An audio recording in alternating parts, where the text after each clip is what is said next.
C'était l'été passé, et dès que je suis arrivé au bord de l'étang, il y avait quelque chose dans l'ambiance qui accrochait mal, sans que je sache exactement quoi. C'était pas quelque chose de clair, juste un détail que j'arrivais pas à placer. C'est un petit étang perdu dans le bois, pas un endroit connu. Faut marcher une quinzaine de minutes pour s'y rendre, et une fois que t'es là-bas, y a aucun signal, aucune maison, aucune lumière, juste les arbres autour, puis l'eau. J'y allais souvent de nuit justement pour ça. T'as vraiment l'impression d'être seul au monde, puis normalement, c'est relaxant. T'entends un peu d'insectes, des grenouilles, des petits mouvements dans l'eau, rien d'anormal. Ce soir-là, tout était pareil, mais en même temps, pas tout à fait. Je me suis installé un peu à l'écart du bar principal, dans une petite zone en retrait avec des branches puis des buissons. Sans vraiment le vouloir, ça me cachait presque complètement du reste de l'étang. Mais moi, j'avais une vue assez claire sur l'autre côté. Je me suis assis, j'ai lancé ma ligne, puis j'ai laissé le temps passer comme d'habitude. Ça devait faire une vingtaine de minutes que j'étais installé quand j'ai entendu des branches craquer de l'autre côté de l'étang. Sur le coup, ça m'a fait lever les yeux direct. C'est pas un endroit où tu croises du monde facilement, surtout à cette heure-là. Faut vraiment savoir que ça existe pour venir ici. Puis même là, la plupart du monde y vont de jour. Le bruit a continué encore quelques secondes, assez lourd pour que je comprenne que c'était pas juste un animal. J'ai fini par voir une silhouette sortir du bois, et une deuxième juste derrière. Ils se sont approchés du bord de l'eau et se sont installés pas très loin l'un de l'autre. Avec la noirceur puis l'endroit où j'étais, il n'avait aucune raison de me voir. Au début, je distinguais pas trop c'était qui. Juste deux personnes. Une plus grande, puis une plus petite. Il avait presque rien avec eux. Pas de chaise, pas de sac, pas de lumière, juste une canne à pêche chacun. C'est là que j'ai commencé à porter un peu plus attention. Le plus grand a commencé à parler. Il expliquait quoi faire, comment lancer, comment tenir la ligne, mais d'une façon un peu mécanique. Il répétait souvent les mêmes phrases, comme s'il essayait de faire passer quelque chose, mais ça passait pas. Le plus petit répondait presque pas. Il bougeait lentement, faisait ce qu'on lui disait, sans vraiment poser de questions. Après quelques minutes, avec la façon qu'il interagissait, c'est devenu assez clair que c'était un père avec son fils. Mais il y avait quelque chose dans la façon qu'il lui parlait. Au début, ça ressemblait juste quelqu'un qui montrait à son enfant comment faire. Mais plus je regardais, plus il y avait des détails qui passaient mal. Le père ne faisait jamais la démonstration lui-même. Il restait derrière lui, très proche à observer chaque mouvement sans intervenir, comme s'il attendait qu'il se trompe. Le petit essayait de suivre, mais ses gestes étaient lents, hésitants. À chaque fois qu'il lançait la ligne ou qu'il la ramenait, le père se repositionnait légèrement pour rester juste derrière lui, presque collé, sans jamais vraiment l'aider. Il ne regardait presque pas l'eau. Son attention était entièrement sur le garçon. Même quand la ligne bougeait un peu, même quand il semblait y avoir une prise, le père ne réagissait pas comme quelqu'un qui pêche normalement. Il restait fixé sur lui, immobile, comme si le résultat ne l'intéressait pas. C'est à partir de là que j'ai complètement arrêté de pêcher. J'avais encore ma ligne dans l'eau, mais je regardais même plus. Toute mon attention était rendue sur eux. À un moment, le petit a accroché quelque chose. On le voyait dans la tension de la ligne. Le père s'est approché encore plus près. Pas pour aider, juste pour regarder. Le garçon tirait trop vite, ses mouvements devenaient désordonnés. Et en quelques secondes, la ligne s'est détendue. Ce qu'il avait accroché était parti. Il est resté là, sans bouger, la canne encore dans les mains. Le père non plus n'a pas bougé. Il est resté juste derrière lui, pendant plusieurs secondes. C'était pas de la frustration normale, c'était trop calme. Il s'est avancé d'un pas, très lentement, et le petit, lui, a légèrement reculé sans même se retourner, comme s'il savait déjà qu'il ne fallait pas rester là. Ça s'est passé vraiment vite. Le père a avancé d'un coup, a attrapé le garçon par le bras, et sans hésiter, il l'a poussé directement dans l'eau. Il n'y a pas eu d'hésitation, pas de cri avant, juste le bruit du corps qui tombe, puis l'eau qui éclabousse. Le son a frappé l'étang d'un coup sec, puis il s'est tiré autour, comme un écho. Dans un endroit comme ça, la nuit, tout porte plus loin. Le petit a disparu sous la surface une seconde, puis il est remonté en paniquant. Tout de suite, ça paraissait pas normal. Ses mouvements étaient pas ceux de quelqu'un qui sait nager. Il essayait de rester à la surface, mais son corps suivait pas. Il bougeait dans tous les sens, sans rythme, sans direction, comme s'il cherchait juste à respirer plus qu'à avancer. Le père est resté exactement là où il était, debout au bord, et il le regardait. Il ne s'est pas approché, il ne s'est pas penché, il n'a même pas tendu la main. Après quelques secondes, le bruit a commencé à retomber et l'eau bougeait encore un peu, mais beaucoup moins qu'au début. Le petit était toujours dedans, mais plus proche du bord maintenant, mais pas complètement sorti, et il essayait encore de se stabiliser. Ça lui a pris du temps avant de réussir à sortir complètement. Une fois debout, trempé, il a juste regardé devant lui sans rien dire, sans même vraiment bouger. Le père s'est approché tranquillement et s'est placé directement devant lui. Pendant une seconde, j'ai pensé qu'il allait enfin réagir normalement, vérifier s'il était correct ou au moins dire quelque chose. Mais il a juste levé la main et l'a frappé au visage. C'était pas un gros coup, mais c'était sec, direct, sans hésitation. Le petit a à peine réagi. Sa tête a bougé légèrement sur l'impact. Puis il est resté là debout, comme si rien venait de se passer. Le père est resté devant lui encore quelques secondes, sans rien dire. Puis il s'est simplement retourné et il est reparti vers le bois. Sans attendre, jusqu'à disparaître complètement dans le noir. Le petit est resté là, tout seul, encore trempé, avec la canne dans les mains sans bouger. J'étais toujours assis de mon côté, complètement figé. J'étais assez proche pour me montrer, assez proche pour dire quelque chose, mais j'ai rien fait. Je suis resté là encore quelques secondes à le regarder. Puis j'ai ramassé mes affaires lentement, en faisant le moins de bruit possible, et je suis parti. Je me souviens même pas avoir regardé derrière moi en quittant. Mais encore aujourd'hui, ce qui me revient le plus, c'est pas juste ce qu'il lui a fait, c'est le fait qu'il est reparti, et que le petit est resté là, tout seul, dans le noir.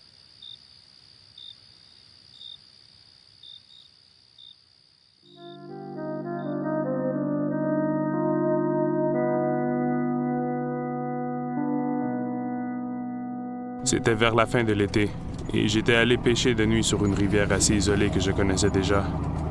C'est le genre d'endroit où t'as littéralement rien autour, juste de la forêt dense des deux côtés, avec des montagnes plus loin et une longue étendue d'eau assez calme.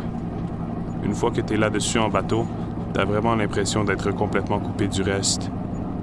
J'étais dans un petit bateau en aluminium, et rien de spécial, juste assez pour me déplacer tranquillement sur la rivière. Le moteur était fermé. Je me laissais dériver doucement avec le courant, en lançant ma ligne de temps en temps. C'est exactement pour ça que j'aime pêcher la nuit là-bas. Il n'y a pas de vent, pas de bruit, pas de lumière, juste l'eau qui bouge un peu et les sons du bois autour. Tout était normal. Mais après un certain temps, sans raison précise, j'ai commencé à porter un peu plus attention à ce qu'il y avait autour de moi. Pas parce qu'il y avait quelque chose de clair, juste parce que j'étais vraiment exposé au milieu de l'eau, avec rien entre moi et la forêt. Ça faisait peut-être une quinzaine de minutes que je dérivais tranquillement, quand j'ai vu quelque chose passer rapidement sur le bateau. Sur le coup, j'ai même pas vraiment réagi.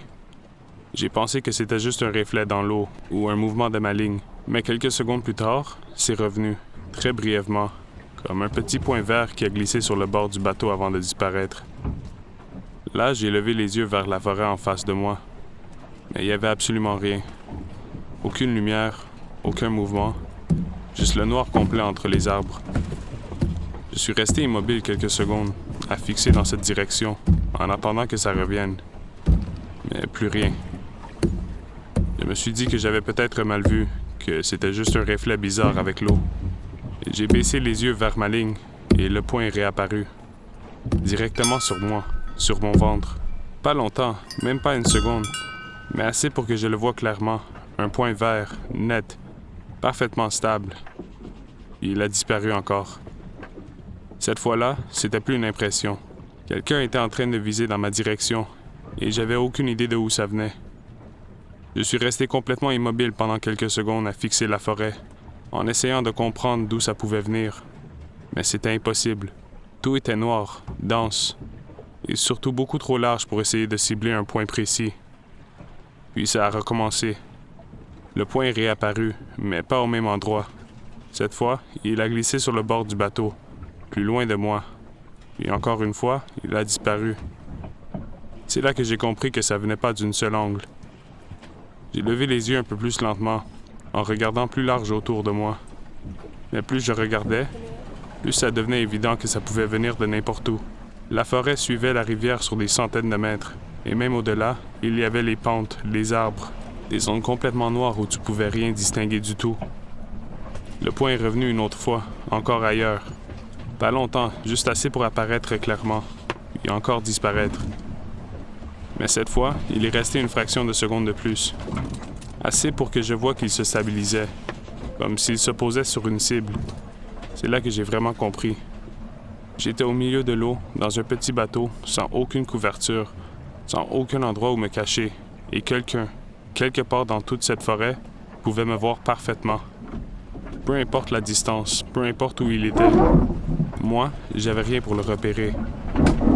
Le point est apparu encore une fois sur le côté du bateau, puis sur moi, puis encore une fois plus rien. Et chaque fois qu'il disparaissait, ça rendait la situation encore pire. Parce que je savais qu'il était toujours là, juste invisible. Je suis resté là encore quelques secondes sans bouger, à regarder autour de moi sans vraiment savoir où fixer mon attention. Et j'essayais de rester calme, de pas faire de mouvements brusques, comme si ça pouvait changer quelque chose. Puis le point est revenu. Cette fois, il est apparu directement sur moi. Pas juste une fraction de seconde, il est resté là, sur mon torse, parfaitement stable. J'ai arrêté de respirer pendant une seconde, sans même m'en rendre compte, en regardant ce point-là comme si ça allait le faire disparaître. Il restait exactement au même endroit, comme si la personne de l'autre côté prenait le temps. Puis lentement, le point a glissé un peu jusqu'au bord du bateau, avant de s'éteindre encore une fois. Et c'est là que j'ai compris que rester là, c'était plus une option. J'avais rien pour me protéger. J'ai attrapé le moteur sans faire trop de bruit. J'ai pris quelques secondes pour me replacer, puis je l'ai démarré. Le son du moteur a brisé complètement le silence autour, et pendant une seconde, j'ai eu l'impression que c'était la pire chose à faire. Comme si ça allait me rendre encore plus visible. J'ai commencé à avancer lentement, en gardant les yeux vers la rive, sans savoir où regarder exactement. Le point n'est pas revenu, pas tout de suite. Et c'était presque pire comme ça, parce que je savais pas si la personne me regardait encore, ou si elle avait juste arrêté. Le reste du trajet jusqu'à la rive m'a paru beaucoup plus long que d'habitude. Je continuais d'avancer tranquillement, sans accélérer, en regardant constamment autour de moi, même si ça servait à rien. La forêt restait exactement la même, sombre, étendue, impossible à lire. Le point du laser n'est jamais revenu. Quand j'ai finalement atteint le bord, j'ai pris plus de temps que d'habitude pour sortir du bateau. Chaque bruit que je faisais me paraissait trop fort, comme si ça résonnait partout autour. J'ai tiré le bateau sur le bord, puis j'ai commencé à marcher vers le sentier qui ramène au stationnement.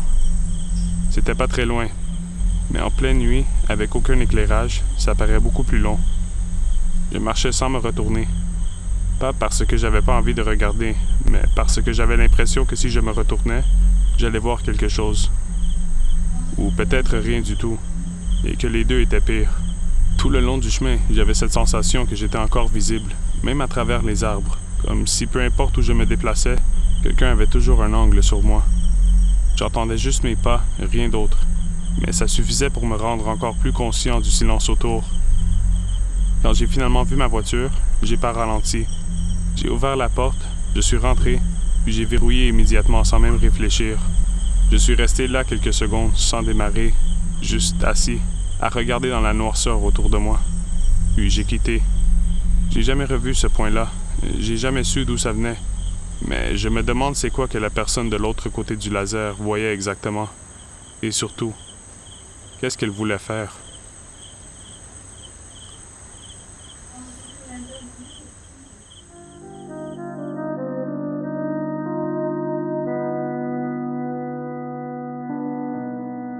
Je pense que ce qui me dérange le plus avec cette soirée-là, c'est pas la tempête, c'est ce qu'on a retrouvé le matin. Sur le coup, tout avait pourtant commencé normalement. J'étais avec un de mes amis. On était partis en fin de journée pour aller pêcher sur un lac qu'on connaissait déjà bien. On avait installé notre campement un peu plus tôt sur le bord, juste à côté de l'endroit où on avait mis le bateau à l'eau. 2 tentes, notre stock, un peu de bouffe, rien de compliqué. De l'eau, on voyait encore clairement l'endroit. C'était assez dégagé, donc on s'était même pas posé de questions. On est parti sur le lac pendant que le soleil descendait, tranquillement. sans vraiment se presser. À un moment, on a juste arrêté de lancer nos lignes. On s'est assis dans le bateau, on a allumé un joint, puis on a mis un peu de musique sur une petite radio qu'on avait apportée. C'était le genre de moment où tu oublies un peu pourquoi t'es venu pêcher au départ. On parlait de n'importe quoi, on riait, on regardait le ciel changer de couleur au-dessus de l'eau, sans vraiment penser à rien d'autre. Puis honnêtement, à ce moment-là, il n'y avait absolument rien qui laissait penser que quelque chose allait mal virer. On était encore assis là, à rien faire de particulier, quand j'ai commencé à remarquer que l'air avait changé un peu. Pas quelque chose de frappant, juste une petite différence. Le vent s'était levé légèrement, assez pour faire bouger la surface de l'eau. Mais sur le moment, ça nous a même pas dérangé. Avec comment on était relax, on n'a même pas vraiment porté attention. On avait regardé la météo avant de partir, puis tout annonçait une soirée stable. Rien de spécial. Puis honnêtement, avec l'état dans lequel on était, on a sûrement manqué les signes avant que ça commence à tourner. Le ciel avait commencé à changer tranquillement. Les couleurs du coucher de soleil disparaissaient plus vite que d'habitude, remplacées par quelque chose de plus sombre, plus uniforme. Le vent a continué à monter, pas d'un coup, mais assez vite pour que ça devienne évident que c'était plus juste une petite brise. L'eau est devenue moins stable, avec des petites vagues qui commençaient à frapper contre le bateau de façon irrégulière. On s'est regardé un peu, sans trop rien dire, comme si on essayait chacun de comprendre si c'était normal ou pas. Le problème, c'est qu'on réagissait pas vraiment comme on aurait dû. Tout semblait un peu ralenti, pas dans le sens relax, plus dans le sens où ça prenait plus de temps à connecter. Et en quelques minutes, ça a encore monté. Le vent forçait assez pour nous faire dériver plus vite, puis là, on a regardé vers le bord. Le camp était encore là, mais il était déjà moins clair. Pas à cause de la distance, juste parce que l'air entre nous et la rive était devenu plus lourde, comme si quelque chose s'installait tranquillement. Au début, on a pensé retourner vers le bord tout de suite, mais le temps qu'on réagisse vraiment, le lac avait déjà changé. Le vent poussait encore plus fort, les vagues aussi, et le bateau commençait à bouger d'une façon qui rendait ça moins simple de juste tourner et repartir comme si de rien n'était. On a essayé de se replacer, de s'orienter vers la rive, mais même ça, c'était plus compliqué que ça aurait dû l'être. On n'était pas dans un état normal, tout prenait plus de temps. Chaque décision avait comme un délai avant de se faire. On se regardait, on disait qu'il fallait bouger, mais nos gestes suivaient pas immédiatement. Le moteur embarqué, le vent qui coupait le son, le bateau qui bougeait dans tous les sens, tout arrivait en même temps, puis on avait de la misère à garder le fil. On avançait, mais lentement. Puis plus on avançait, plus ça devenait évident que c'était pas juste une petite montée de vent. Le ciel était rendu complètement couvert, la lumière avait baissé d'un coup, et on voyait déjà beaucoup moins loin qu'avant. À un moment, on a juste arrêté. Pas parce que c'était le meilleur choix, mais parce qu'on n'arrivait plus à gérer le reste correctement. Le lac était assez grand pour que le vent crée des vagues plus fortes, et dans un petit bateau comme le nôtre, ça prenait pas grand-chose pour que ça devienne dangereux. On a décidé d'attendre un peu. Juste le temps que ça se calme, sauf que ça s'est jamais calmé. Au contraire, ça continuait de pousser. Les vagues tapaient de plus en plus fort contre le bateau, et l'eau commençait à rentrer légèrement à chaque impact. À ce point-là, ça commençait à tourner, pas juste autour de nous, dans nos têtes aussi. Puis plus ça durait, plus on réalisait qu'on contrôlait pas vraiment la situation comme on aurait dû. Le temps a commencé à s'étirer. 1 heure, peut-être plus. C'était dur à dire. La nuit est tombée pendant qu'on était encore pris au milieu du lac, sans vraiment voir la rive comme avant. Le camp avait complètement disparu, et à ce moment-là, on pensait plus à nos affaires. On voulait juste que ça se calme assez pour pouvoir rentrer. À un moment, sans vraiment qu'on s'en rende compte, le vent a commencé à tomber un peu. Pas complètement, mais assez pour que les vagues deviennent moins fortes et qu'on puisse enfin reprendre un peu le contrôle sur le bateau. Le ciel était encore couvert, il faisait toujours noir, mais on voyait un peu mieux qu'avant. On s'est regardé sans trop parler. On était fatigués, encore un peu mêlés, mais surtout complètement désorientés. Ça faisait des heures qu'on était là. On savait plus exactement d'où on était parti. Même le lac avait l'air différent. On a redémarré le moteur, puis on a commencé à avancer lentement, en essayant de retrouver un point de repère. Mais il n'y avait rien de clair. Juste des silhouettes d'arbres, toutes pareilles, tout le long du bord. On avançait sans être sûr. Par moments, on pensait reconnaître un coin, puis plus du tout quelques secondes après. Le stress a commencé à monter pour vrai à ce moment-là, juste parce qu'on savait pas exactement où aller. On a continué comme ça pendant un bon moment, à ralentir, regarder, repartir. s'arrêter encore. Puis à un moment, mon ami a pointé vers le bord, une petite ouverture dans les arbres. On s'est rapproché lentement. Plus on avançait, plus ça commençait à ressembler à quelque chose de familier. Pas évident, mais assez pour qu'on se dise que c'était probablement là. On a coupé le moteur un peu avant d'arriver, puis on s'est laissé dériver tranquillement jusqu'au bord.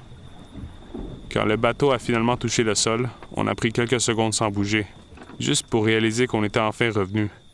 Puis on est descendu. Au début, ça avait l'air normal. Les tentes étaient encore là, exactement où on les avait laissées, sans rien de déplacé. On a avancé un peu en silence, encore mêlés, puis mon ami a ouvert la sienne et il s'est arrêté. J'ai ouvert la mienne aussi, et il n'y avait plus rien. Tout ce qu'on avait laissé à l'intérieur était disparu. Les sacs, la bouffe, les vêtements, même les petits objets qu'on avait laissés sans réfléchir. C'était vide, complètement vide. On s'est regardé sans trop comprendre. La première chose qui m'est passée par la tête, c'est la tempête. Mais ça marchait pas. Si le vent avait été assez fort pour enlever tout ça, les tentes seraient parties aussi. Mais elle était encore là, intacte, exactement à la même place. On a regardé autour rapidement, sans trop savoir quoi chercher. Il n'y avait rien d'évident. Pas de désordre, pas de traces claires, rien qui expliquait ce qui venait de se passer. Puis plus j'y pensais, plus ça faisait aucun sens. On était resté pris sur le lac pendant des heures, pas si loin du bord. Puis pendant tout ce temps-là, quelque chose s'était passé ici. On était plus fatigués que d'autres choses, complètement mêlés encore, puis honnêtement, on comprenait rien à ce qui venait d'arriver. On a refermé les tentes, ramassé ce qu'il restait, puis on est reparti sans trop parler. Sur le chemin du retour, on n'en a presque pas discuté. C'était comme si on savait pas quoi dire, ou comme si ça sonnait mal juste de l'expliquer. On avait l'impression que ça allait juste nous faire passer pour des idiots. Comme si le fait qu'on n'était pas dans notre état normal rendait toute l'histoire moins crédible. On n'en a pas parlé à personne pendant un bon moment. Mais encore aujourd'hui, on en reparle des fois. Puis ça nous revient exactement de la même façon. Je suis presque certain que c'était quelqu'un, ou même plusieurs personnes. Mais ce que je comprends pas, c'est pourquoi. Pourquoi venir là, en pleine nuit, pendant une tempête comme ça, juste pour tout prendre?